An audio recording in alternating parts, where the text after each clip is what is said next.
Hello friend, मेरे YouTube channel best maths में आप सभी का स्वागत है। आज की इस वीडियो में हम क्लास 9 का चैप्टर नंबर जो हमारा 7 है उसके एक्सरसाइज 7.3 के क्वेश्चन नंबर 1 को करेंगे। तो चलिए देखते जो हमारा क्वेश्चन नंबर 1 है वो क्या है। ठीक है, यहाँ पे क्या है, त्रिभुज ABC और त्रिभुज DBC एक ही आधार पर BC पर बने दो समद्विबाहु त्रिभुज है, यानी कि जैसा कि आपको यहाँ पर दिखाई दे रहा है। ठीक है, उसके बाद देखिए त्रिभुज इस प्रकार है कि A और D भुजा BC के एक ही ओर स्थित है। देखिए आकृति 7.39 है, जैसा कि आपको यहाँ पर दिखाई दे रहा है। ठीक है, अभी इसके बारे में समझेंगे, थोड़ा क्वेश्चन समझ लेते हैं। उसके बाद क्या है, यदि AD बढ़ाने पर BC को P पर प्रतिच्छेद करे तो दर्शाइए कि, ये हमें 4 पार्ट दे रखे, इसको एक एक करके चलिए समझते हैं। तो हमें पहले क्या कहा है, जो त्रिभुज ABC है और त्रिभुज DBC एक ही आधार पर स्थित बने दो समद्विबाहु त्रिभुज है, यानी कि ये जो हमारा त्रिभुज ABC और त्रिभुज क्या है हमारा DBC, यानी कि DBC ये एक ही आधार पर स्थित है, जैसा कि आपको यहाँ पर दिखाई दे रहा है। यानी कि BC पर बने दो समद्विबाहु त्रिभुज है इस प्रकार है कि जो A और D भुजा BC, यानी कि जो A है वो और जो D है वो BC के एक ही ओर स्थित है। और देखिए आकृति 7.39, यदि AD बढ़ाने पर, यानी कि यदि AD बढ़ा दिया जाए तो पर BC को P पर प्रतिच्छेद करे, और BC को जो हमारा ये BC है उसको, ये जो BC है BC के मध्य यानी कि P पर प्रतिच्छेद करे। ठीक है, प्रतिच्छेद करे तो हमें दर्शाना ये है। तो चलिए देखते हैं इसमें क्या कहा है।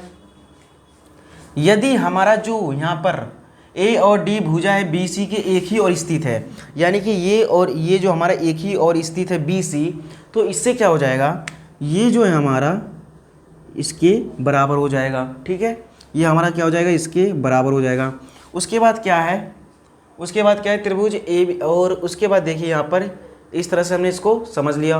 और ये एक समद्विबाहु त्रिभुज इस प्रकार है। ठीक है, BC पर बने दो समद्विबाहु त्रिभुज इस प्रकार है कि A और D भुजा BC के एक ही ओर स्थित है, यानी कि जो हमारा AB है वो AC के बराबर है, क्योंकि ये एक क्या है, समद्विबाहु त्रिभुज है इसीलिए। ठीक है, इस तरह से हमने इसमें जो जो करना था वो हमने अब कर लिया।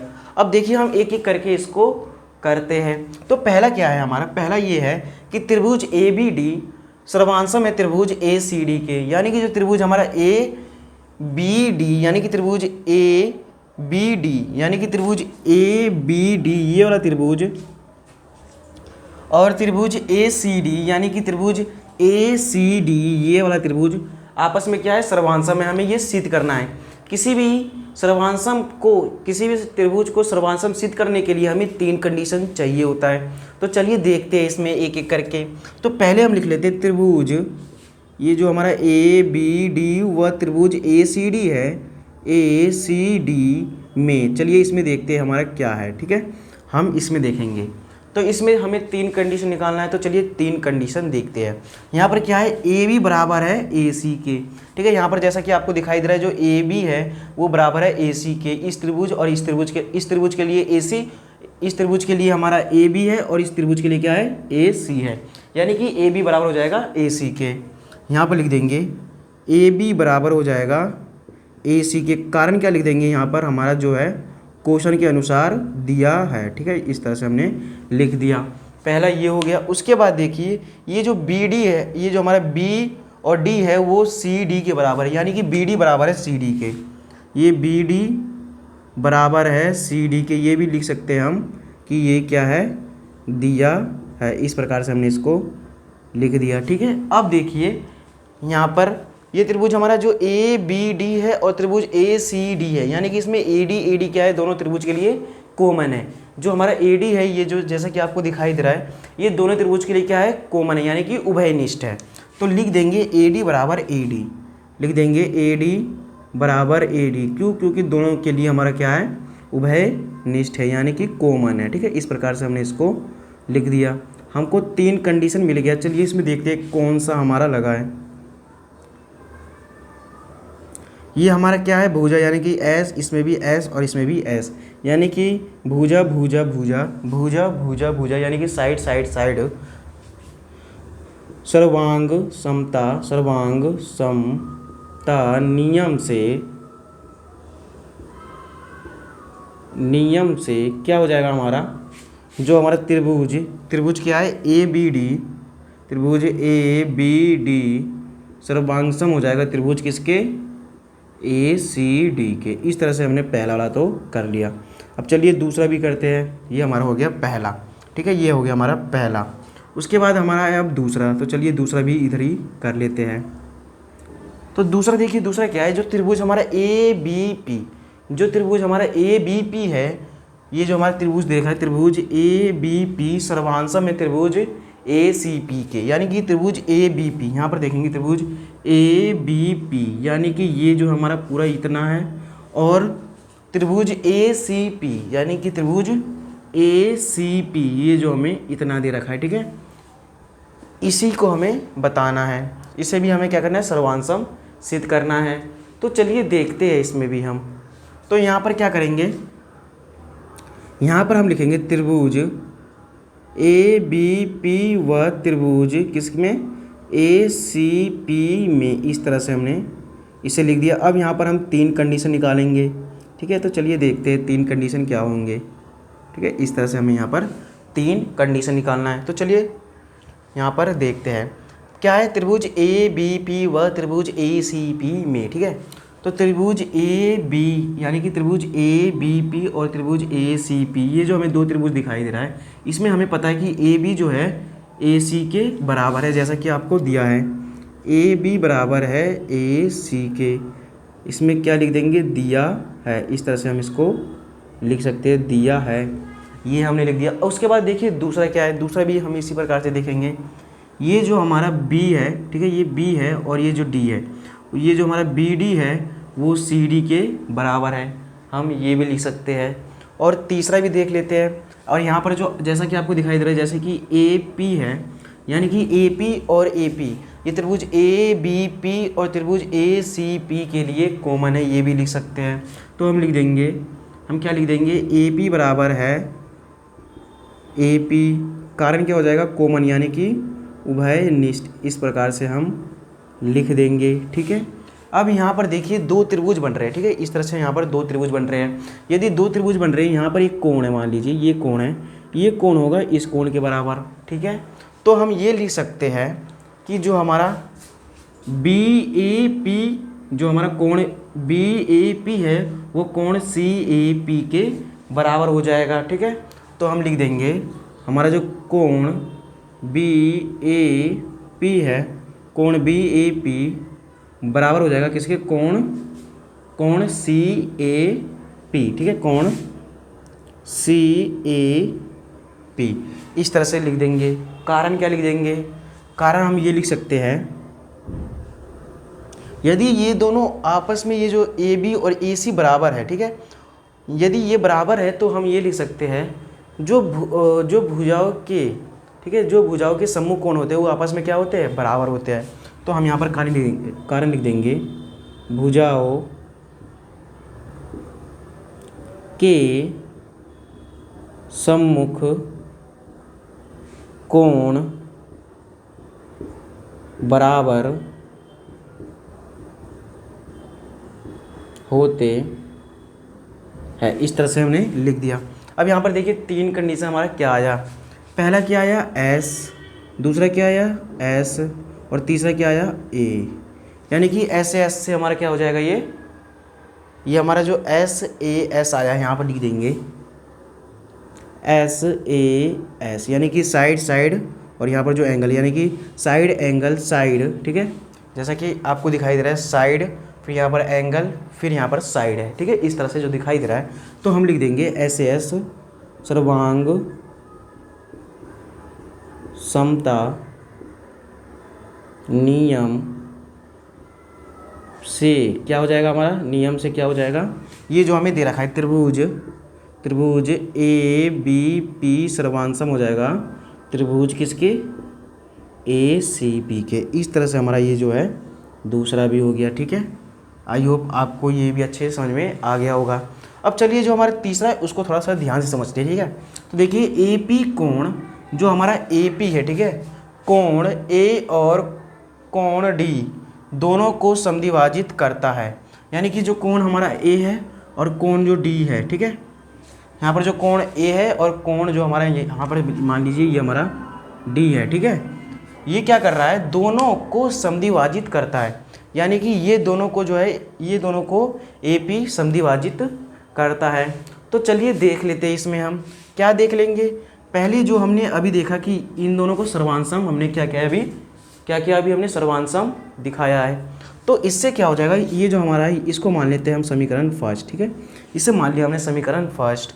तो यहाँ पर सॉल्यूशन में लिख देंगे कि समीकरण फर्स्ट से, ठीक है, समीकरण फर्स्ट से क्या लिख देंगे हम, ये जो हमारा समीकरण फर्स्ट है इससे क्या लिख देंगे हम, जो एंगल BAP यानी कि जो एंगल BAP है वो बराबर है एंगल किसके, CAP के, ठीक है, ये हो गया। कारण क्या हो जाएगा, जैसा कि हमने अभी देखा है, ठीक है, इस तरह से हमने ये लिख दिया। यदि एंगल यहाँ पर देखिए, ये जो B यहाँ पर हमें बताना है कि AP कोण A और D को समद्विभाजित करता है। तो यहाँ से हमें क्या मिला कि हमने एंगल BAP यानी कि एंगल जो BAP है वो एंगल CAP यानी कि यहाँ पर जो AP दिख रहा है ये इन दोनों के लिए क्या है, इन एंगलों के लिए क्या है, कॉमन है। यानी कि ये हो सकता है कि जो AP कोण है A को समद्विभाजित करता है। इस तरह से हम लिख देंगे। तो लिख देंगे यहाँ पर चूँकि AP एंगल A को समद्विभाजित करता है, ठीक है, ये तो हमने पहला कंडीशन हमने सर्वांशम से निकाल लिया, लेकिन दूसरा कंडीशन हमें करना पड़ेगा। तो चलिए देखते हैं दूसरा किस प्रकार से करेंगे।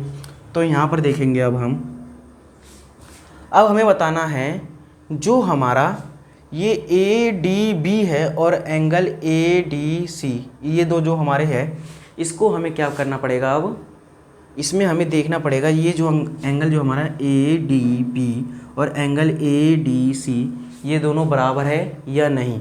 तो यहाँ पर देखेंगे हमने क्या किया, ABD यानी कि जो हमारा ABD और ACD था हमने अभी सर्वांशम सिद्ध किया, ठीक है, जैसा कि आपको यहाँ पर दिखाई दे रहा है। यदि हमने इसको सर्वांशम सिद्ध कर लिया है तो यहाँ पर देखिए हमारा एंगल, यहाँ से लिख देंगे एंगल जो हमारा ADB है, एंगल ADP वो बराबर हो जाएगा किसके, एंगल ADC के, एंगल ADC के, ठीक है, किसके हो जाएगा, जो हमारा एंगल ADP है। यहाँ पर देखिए ध्यान से, ये जो हमारा एंगल ADP, सॉरी यहाँ से मिस्टेक हो गया, सॉरी, इसके लिए यहाँ पर हमें ध्यान से समझना पड़ेगा। हमने क्या किया, ये जो हमारा ABP और त्रिभुज ACP ये दो हमें दे रखा है, ठीक है। अब यहाँ पर थोड़ा आपको ध्यान से समझना है, ये हमने यहाँ तक कर लिया, ठीक है। अब यहाँ पर थोड़ा सा आपको ध्यान से समझना है, आपको ध्यान से समझना क्या है, ये जो हमें त्रिभुज दे रखा है, क्या त्रिभुज, हमें दो त्रिभुज दिए थे, एक तो ये हो गया पहला का। अब दूसरा भी देखिए, दूसरा कौन सा है, हमारा त्रिभुज DBC, ठीक है, जो हमारा त्रिभुज DBC है, यानी कि जो त्रिभुज DBC है यहाँ पर जो दो त्रिभुज बन रहे हैं, अब इन दोनों को हम सर्वांशम सिद्ध करेंगे। तो देखिए पहला त्रिभुज क्या है, पहला त्रिभुज क्या है, BDP, लिख देंगे त्रिभुज BDP, वह त्रिभुज कौन सा है हमारा, उसके बाद क्या है CDP में, इस तरह से हम इसको लिख देंगे। तो चलिए इसमें भी हम तीन कंडीशन देखेंगे। तो चलिए तीन कंडीशन इसमें भी अब हम देखते हैं। तीन कंडीशन क्या है इसमें देखेंगे, ठीक है।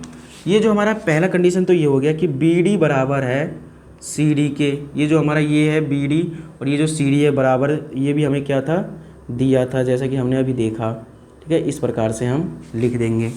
और उसके बाद देखिए ये तो हो गया पहला। अब देखिए इन दोनों त्रिभुजों के लिए क्या कॉमन है हमारा, इन दोनों त्रिभुजों के लिए क्या कॉमन है हमारा, ये जो हमारा क्या है कॉमन है, क्या कॉमन है, ये जो DP दिखाई दे रहा है आपको, DP बराबर हो जाएगा DP। कारण नहीं तो हमारा यही होगा कि उभयनिष्ठ यानी कि कॉमन है, उभयनिष्ठ, ठीक है, इस तरह से हम लिख सकते हैं, ठीक है। उसके बाद हमें एक और निकालना है कंडीशन।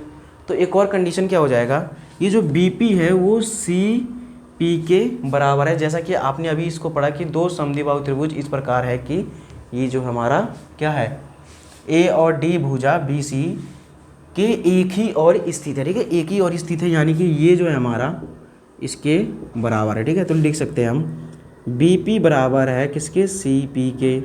कारण लिख देंगे हम लिख देंगे कारण दिया है, इस प्रकार से हम इसको लिख सकते हैं। तो इससे क्या हो जाएगा, ये हमारा प्रूफ हो जाएगा, यानी कि एस एस एस, तो ये हो जाएगा एस एस एस सर्वान समता नियम से, ठीक है। इस तरह से यहाँ पर हमने लिख देंगे। उसके बाद यहाँ पर लिख देंगे त्रिभुज, जो हमारा त्रिभुज है बी डी पी बराबर, यानी कि त्रिभुज बी डी पी सर्वांसम हो जाएगा त्रिभुज किसके, सी डी पी के। इस तरह से हमने लिख दिया, ठीक है। अब यहाँ पर हमने ये लिख दिया, तो हम यहाँ पर क्या कह सकते हैं, ये जो एंगल बी, यहाँ पर जो एंगल बी डी पी है, एंगल बी डी पी है, वो बराबर हो जाएगा एंगल किसके, सी डी पी के, इसके सी डी पी के। कारण क्या हो जाएगा, by C P C T द्वारा। इस तरह से हमने यहाँ पर लिख दिया। यदि ये हो गया तो हमारा क्या हो जाएगा, ये जो है हमारा इस तरह से क्या हो जाएगा, ये जो ए पी है वो एंगल डी को समद्विभाजित करती है, ठीक है। इस तरह से हमने लिख दिया। इस तरह से जो है हमारा ये आ गया, और हमारा क्या आ गया था, ये आ गया, ये और ये दोनों आ गया। तो मतलब कि हमारा ये जो है, हम फिर नीचे लिख देंगे कि ए पी कोण ए और कोण डी दोनों को समद्विभाजित करता है। बस हमें इस तरह से लिख देना है नीचे, यहाँ पर जगह नहीं है, तो आप इसे दोबारा यहाँ पर इसके नीचे लिख दें, ठीक है। अब देखिए जो हमारा लास्ट है, चौथा क्या है, ए पी रेखाखंड बी सी का लंब समद्विभाजक है, यानी कि जो ए पी है वो बी सी का लंब समद्विभाजक है, ठीक है। ये हमें बताना है। ए पी रेखाखंड, यानी कि ए पी जो है रेखाखंड बी सी का लंब समद्विभाजक है। जैसे कि क्वेश्चन में आपने देखा, ये जो हमें दे रखा है त्रिभुज ए बी सी और त्रिभुज डी बी सी एक ही आधार बी सी पर बने दो समद्विबाहु त्रिभुज इस प्रकार है कि, ठीक है, इस प्रकार है कि ए और डी भुजा बी सी के एक ही और स्थित है, ठीक है। तो यहाँ पर देखिए हमें इसको बताना है कि लंब हमारा जब रहता है जब ये दोनों जो ये त्रिभुज है, ये त्रिभुज और ये त्रिभुज हमारे समकोण हो। तो समकोण होने के लिए हम क्या करेंगे, यहाँ पर भी एक 90 डिग्री का और इस साइड भी 90 डिग्री का कोण बना देंगे, ठीक है। इस प्रकार से यदि हम इन दोनों को सर्वांसम सिद्ध कर दिए, ठीक है, हमने यहाँ पर सर्वांसम सिद्ध किया, जैसा कि आपने देखा 3 कंडीशन थे, 3 कंडीशन से तो ये दोनों हमारा क्या है, सर्वांसम है। तो इस प्रकार से हमें क्या पता चला, ये दोनों एक समकोण त्रिभुज है। यदि ये दोनों एक समकोण त्रिभुज है तो हम इससे क्या कर सकते हैं, इससे हम क्या करेंगे कि ये जो हमारा समकोण त्रिभुज है, समकोण त्रिभुज का मान कितना होता है 180, ठीक है। जो हमारा समकोण त्रिभुज है उसका मान कितना होता है 180। तो यहाँ पर लिख देंगे जो हमारा त्रिभुज जो हमारा क्या है, यहाँ पर लिखेंगे एंगल क्या, B D P, angle B D P बराबर हो जाए एंगल बी डी पी और प्लस करके लिख देंगे एंगल किसके, angle B D P plus angle किसके, सी डी पी के, किसके, सी डी पी का योग कितना होता है 180। इस प्रकार से हमने लिख दिया, ठीक है। अब देखिए इस प्रकार से हमने लिख दिया, तो यहाँ पर हमने क्या देखा, जो एंगल बी डी पी है बराबर है एंगल सी डी पी के, यानी कि हम एंगल बी डी पी के जगह एंगल सी डी पी लिख सकते हैं, जैसा कि हमने यहाँ पर अभी इसको सर्वांसम सिद्ध किया है। तो यहाँ पर लिख देंगे angle C D P plus angle C D P बराबर हो जाएगा 180। ये दोनों सेम है तो 2 एंगल सी डी पी बराबर 180। इस तरह से तो ये 2 से कट जाएगा यहाँ पर कितने बार में, 90 बार में, ठीक है। यानी कि एंगल सी डी पी बराबर हो जाएगा 90 डिग्री। ये हमने यहाँ पर देखा। यदि हमारा एंगल सी डी पी, यानी कि जो हमारा एंगल सी डी पी है ये वाला हमारा 90 डिग्री है, तो इसी प्रकार हमारा जो है, इसी प्रकार यहाँ पर लिख देंगे, इसी प्रकार जो है हमारा एंगल क्या हो जाएगा, इसी प्रकार जो हमारा एंगल बी पी डी है, इसी प्रकार एंगल बी पी डी है वो बराबर हो जाएगा 90 डिग्री के, ठीक है। इस तरह से हम लिख देंगे। तो आई होप आपको इस तरह से अच्छे से समझ में आ गया होगा। अब यहाँ पर हमें ये 90 डिग्री दे रखा है क्या, एंगल, यहाँ पर P है तो हम इसको इस तरह से लिख सकते हैं, क्या लिख सकते हैं, C P D, angle C P D बराबर हो जाएगा 90 डिग्री के। इस तरह से हम इसको लिख सकते हैं, ठीक है। इस तरह से हमने इसको लिख दिया। तो आई होप आपको ये समझ में आ गया होगा। तो इसी तरह से जो ए पी है, यानी कि जो ए पी है वो बी सी का लंब समद्विभाजक है, यानी कि बराबर हो जाएगा ये। तो इस तरह से जो है हमारा पहला, दूसरा, तीसरा और चौथा कंप्लीट हुआ। अब मिलेंगे हम नेक्स्ट वीडियो में। जब तक के लिए धन्यवाद। और मेरे यूट्यूब चैनल बेस्ट मैथर को आप सभी सब्सक्राइब कर लीजिए, ठीक है। आपको यहाँ पर रटना नहीं, बस आपको ज़्यादातर समझना ज़रूरी है। आई होप आपको अच्छे से समझ में आ गया होगा। अब मिलेंगे हम नेक्स्ट वीडियो में। Thank you.